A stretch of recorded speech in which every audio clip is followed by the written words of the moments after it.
పైదవి జెండాకే ఏం తగిలిన గాయాలే నీ సహనము చూపావే ఏం అదరక ఏం బెదరక ముందుకు చూపావే జై జై జై జై జై జగనంటూ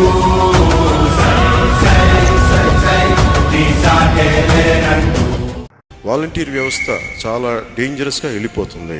అది భవిష్యత్తులో ఎస్ఏఎస్ లాగా అయిపోయే అవకాశాలు చాలా మెండుగా ఉన్నాయి. ఒంటరి